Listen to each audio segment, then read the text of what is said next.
Salut, c'est Zaba et commençons tout de suite par le numéro 10, Monopoly des Atlantes. Sur l'île grecque de Santorin, plus de 700 pierres mystérieuses ont été découvertes par des archéologues. Ces petits morceaux de roches étrangement similaires ont été taillés en petites sphères il y a entre 3600 et 4500 ans. Et ces pierres ont été trouvées dans la ville en ruine d'Akrotiri, un emplacement parmi les centaines de sites présumés de la cité mythique de l'Atlantide. Akrotiri était une colonie cycladique de l'âge du bronze qui a prospéré grâce à une technologie très avancée et avait une structure sociale très progressive. Malheureusement, elle a été détruite au XVIe siècle avant Jésus-Christ par une éruption volcanique. La cité a disparu en un clin d'œil, recouverte de cendres volcaniques chaudes. Mais elle est restée préservée sous la suie jusqu'à ce que les premières fouilles commencent en 1967. Depuis lors, les archéologues ont découvert de magnifiques fresques, des objets uniques et 700 pierres étranges. Et si l'on considère qu'Akrotiri est une potentielle source d'inspiration de l'Atlantide, ces pierres sont particulièrement remarquables. Elles ont été érodées au fil du temps et personne n'a encore été en mesure de déterminer à quoi elles servaient au juste. Et selon le docteur Konstantinos Trimus de l'université de Bristol, d'autres pierres similaires ont été trouvées en Crète, à Chypre et dans d'autres îles grecques.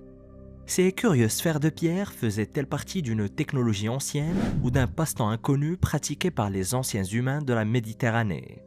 Afin de trouver la réponse, les chercheurs ont fait appel à de l'intelligence artificielle pour examiner les caractéristiques communes des 700 pierres.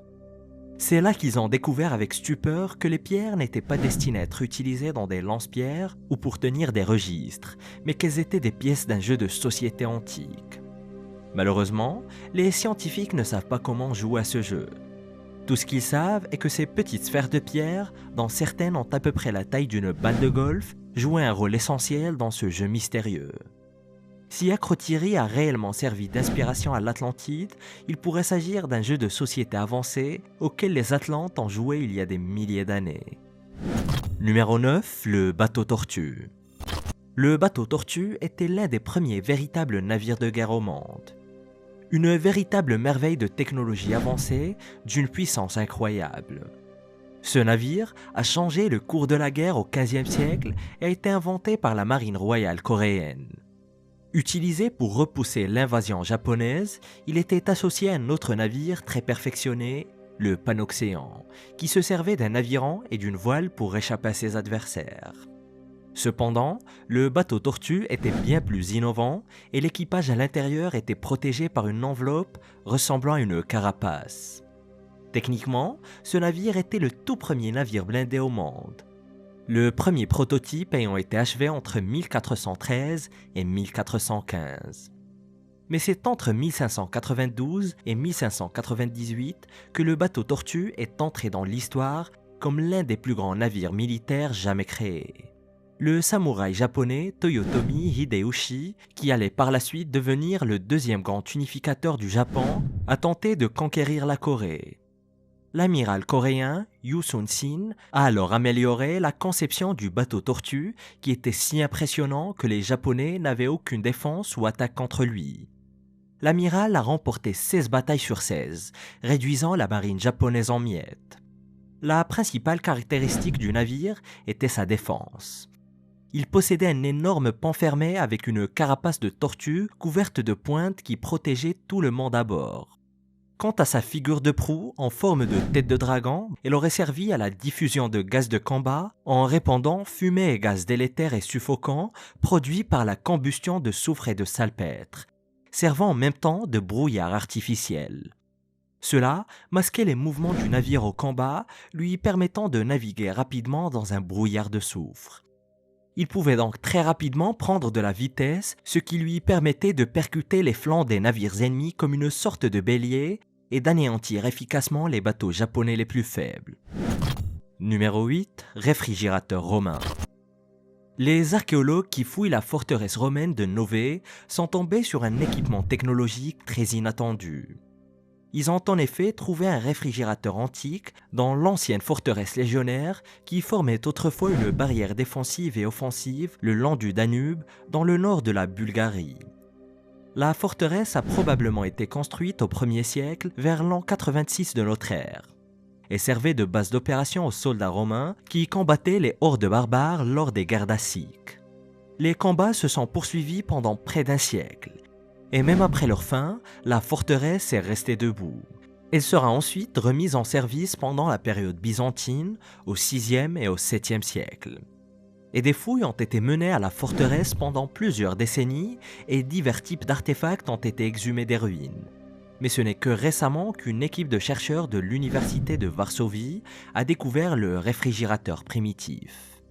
Il s'agissait tout simplement d'un récipient fabriqué à partir de plaques de céramique et encastré dans le sol d'un bâtiment. En d'autres termes, il s'agissait d'une sorte de cagibi enfoui sous le sol afin d'exploiter la fraîcheur de la terre à son avantage. L'équipe a également trouvé des morceaux de récipients en céramique, un bol de charbon de bois et de petits os cuits à l'intérieur du récipient. Le charbon de bois pouvait servir à éloigner les insectes du réfrigérateur qu'ils remplissaient très probablement de toutes leurs boissons préférées et bien sûr de viande cuite au four. Ce qui est très impressionnant pour il y a près de 2000 ans. Numéro 7. La chute d'Angkor. Le royaume khmer du Cambodge était l'un des plus grands empires que le monde ait jamais connu. Ils ont d'ailleurs construit ce que plusieurs considèrent comme le complexe de temples le plus impressionnant de la planète. Et Angkor était l'une des plus grandes villes d'Asie à son époque. Les techniques de construction des temples étaient très avancées, l'urbanisme était révolutionnaire et la superficie occupée par Angkor était sans précédent. Et des chercheurs de la NASA ont récemment fait appel à un radar de détection au sol afin de cartographier entièrement la superficie de l'ancienne capitale cambodgienne. Et ils ont découvert qu'elle s'étendait sur près de 400 km², soit 4 fois la superficie de Paris ou bien le double de Marseille. Et si même avec tout cela, ce n'est pas assez impressionnant pour vous, il faut garder à l'esprit que c'était il y a près de 800 ans. Pour son époque, Angkor était vraiment énorme. Et Angkor a été la capitale du royaume des Khmers entre le 9e et le 16e siècle. Le complexe de temples le plus célèbre, Angkor Wat, a été bâti au beau milieu de la ville, probablement autour du 12e siècle. Et l'un des plus grands mystères entourant l'ancienne capitale est que personne n'a jamais été en mesure de comprendre pourquoi elle a été abandonnée. Mais aujourd'hui, les chercheurs accusent justement ses proportions hors du commun. Damian Evans de l'Université de Sydney estime que la structure disproportionnée de la ville est en réalité la cause de sa chute. Angkor était tout simplement trop en avance sur son temps. Les vastes étendues de terre qu'elle a défrichées pour en faire des rizières ont fini par causer des dommages écologiques. Ils ont poursuivi l'extension de leur quartier en s'éloignant du centre, ce qui a entraîné la déforestation, la surpopulation et la dégradation des sols. Angkor a évolué trop rapidement vers le monde moderne, ce qui a conduit la ville à dépérir et à s'effondrer. Numéro 6. Le Vimana. Selon le Ramayana, une ancienne épopée sanskrite de l'Inde, source d'importantes légendes hindoues, le Vimana était une machine volante. Le Ramayana décrit le Vimana comme un char aérien qui peut aller partout à volonté. Quelque chose qui ressemble à un nuage brillant s'élevant dans le ciel. Il s'agirait d'une construction métallique massive réalisée pour Brahma, le dieu de la création dans la mythologie hindoue. Et il existe également d'autres descriptions du Vimana dans les traditions indiennes ancestrales. Il est parfois décrit comme un vaisseau volant ou un temple flottant et a même été comparé à un palais de 7 étages. Il est souvent décrit comme un véhicule unique réservé à certains dieux, mais dans d'autres récits, il s'agit d'un type de vaisseau de transport qui était très courant il y a des milliers d'années. Certains se demandent même si la légende du Vimana n'a pas été inspirée par des soucoupes volantes descendues du ciel à l'aube de la civilisation indienne. Mais quoi qu'il en soit, le Vimana était évidemment une simple légende, et personne n'a jamais trouvé de traces de son existence. Mais des rumeurs ont circulé récemment selon lesquelles un tel véhicule volant a été découvert dans une grotte en Afghanistan. Et même des journaux télévisés locaux ont repris ces rumeurs. L'histoire raconte qu'un groupe de soldats américains est tombé sur l'artefact. Mais comme toujours avec ce genre d'histoire, c'est tout ce que nous savons. Sont-ils vraiment tombés sur un Vimana ou autre chose digne d'intérêt? Impossible de le savoir. Numéro 5. La scierie d'Hierapolis. La scierie d'Hierapolis est l'une des plus grandes inventions de l'Empire romain. Elle a été construite à Hierapolis, dans l'actuelle Turquie, et est considérée comme la première machine au monde à créer un mécanisme à manivelle coulissante en combinant une manivelle et une bielle. Un système que l'on retrouve toujours d'ailleurs dans tous les moteurs à combustion, y compris ceux des voitures. Et cette invention a constitué un progrès majeur dans le domaine de la technologie mécanique. Cette machine était une scie automatique entièrement fonctionnelle qui ne nécessitait aucune assistance humaine. Elle était équipée d'une roue à eau qui actionnait un train d'engrenage fixé à une paire de scies à cadre. L'eau poussait la roue qui faisait ensuite tourner la bielle et la manivelle, actionnant ainsi les scies. Tout ce qu'un ouvrier devait faire était de déposer un bloc de bois ou de roche solide et le mécanisme à manivelle faisait fonctionner ces scies pour les découper. Et de nombreux historiens pensent même que ce sont des mécanismes ingénieux comme celui-ci qui auraient permis aux premières civilisations de réaliser des coups précis sur des blocs de pierre. Numéro 4. Feu de dragon. En l'an 672, l'Empire byzantin a appris à concocter une arme miracle qui réduisait ses ennemis en cendres. Et elle s'appelait le feu grégeois et son inventeur était un architecte du nom de Callinicus d'Héliopolis, qui servait sous les ordres de l'empereur Constantin Pogonade et qui aurait été l'un des plus grands esprits de l'Empire. Callinicus était si brillant qu'il créa une arme impitoyable que les scientifiques n'ont toujours pas réussi à reproduire. Le feu grégeois était un véritable miracle pour une raison principale. Il brûlait sur n'importe quelle surface, même sur l'eau. Il pouvait détruire des navires entiers lorsqu'il était pulvérisé.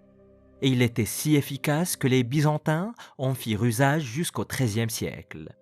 C'était comme s'ils pouvaient exploiter le feu d'un dragon. Et la plupart des scientifiques modernes pensent que le pétrole était au moins l'un des ingrédients de la concoction. Et il y avait probablement aussi du soufre et d'autres ingrédients inconnus. Cependant, personne ne connaît la composition exacte, ni même comment le feu a été déclenché en premier lieu. Mais une fois le feu déclenché, la substance brûlait avec fureur et ne pouvait être éteinte qu'avec du sable ou du vinaigre. Et les Byzantins pouvaient lancer le feu grégeois depuis leur galère en se servant de siphons comme de lance-flammes primitifs. Numéro 3. Couloir souterrain.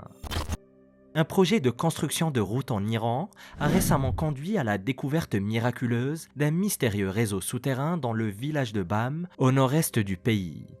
Et les archéologues pensent que le couloir enterré est directement relié à l'ancienne forteresse voisine de Char et Belkès ou bien à la ville de Belkès. La forteresse est la deuxième plus grande forteresse en terre de l'Iran et date d'environ 6000 ans. Elle a été occupée pendant des milliers d'années avant de s'épanouir à l'époque sassanide entre 224 et 661 de notre ère. Et elle sera exploitée jusqu'au début du XVIIIe siècle, ce qui en fait l'un des lieux les plus longtemps habités de la planète. Mais ce qui rend l'ancienne forteresse si impressionnante, c'est qu'elle a été construite entièrement en boue. Ces anciens peuples ont construit une cité fortifiée, creusé des canaux d'irrigation, construit de grandes maisons et des citadelles, et pour la plupart n'ont employé que de la boue, ce qui en soi est une merveille technologique. Et c'est un véritable miracle qu'une ville façonnée à partir de terre crue soit encore debout aujourd'hui. Et les archéologues soupçonnaient l'existence d'un souterrain secret, mais ne l'ont découvert que très récemment. Et étonnamment, la ville n'était pas seulement grande en surface, mais aussi sous terre. Plus de 17 km de couloirs se cachent sous cette région sèche et vallonnée de l'Iran. Et il reste très difficile d'imaginer comment une telle métropole souterraine a pu être sculptée sous les collines. Numéro 2. Le Brahmastra. Le Brahmastra est une arme de la mythologie hindoue qui est censée être si puissante qu'il pourrait détruire l'univers entier. Pas seulement la planète Terre, mais chaque parcelle de la création et chaque être vivant, où qu'il soit. Il a été créé par Brahma et la façon dont il est décrit dans la mythologie hindoue fait presque penser à une ogive nucléaire. Le Brahmastra est décrit comme une arme ardente qui crée une grande boule de feu embrasée de flammes et émettant d'innombrables éclairs de tonnerre. Et lorsqu'il est déclenché, le Brahmastra détruit toute la nature, tuant les arbres, empoisonnant l'océan et remplissant même le ciel de feu. Et bizarrement, l'arme cause aussi des dommages persistants. Il est dit que pas un seul brin d'herbe ne poussera à l'endroit où le Brahmastra a frappé, et que le ciel sera dépourvu de pluie pendant des années et des années. Et tout cela ressemble bizarrement à la dévastation causée par la libération de l'énergie nucléaire. L'arme pourrait-elle être le fruit de l'imagination de quelqu'un, ou le Brahmastra est-il basé sur un dispositif réel doté de capacités nucléaires? Nous avons déjà vu dans la mythologie hindoue qu'ils avaient des machines volantes massives et pouvaient naviguer dans les étoiles. Peut-être avaient-ils aussi des armes nucléaires? Et à ce stade, la mythologie hindoue ressemble quand même beaucoup à un film de science-fiction. Numéro 1. Outils en silex avancés. Des outils en silex très avancés ont été découverts il y a 50 ans dans la grotte de Tunnel Wielki en Pologne. Ces outils ont été datés à un demi-million d'années, ce qui a constitué un choc énorme car on pensait initialement qu'ils n'avaient que 40 000 ans. Une nouvelle étude réalisée par des chercheurs de la faculté d'archéologie de l'université de Varsovie a permis de découvrir la vérité.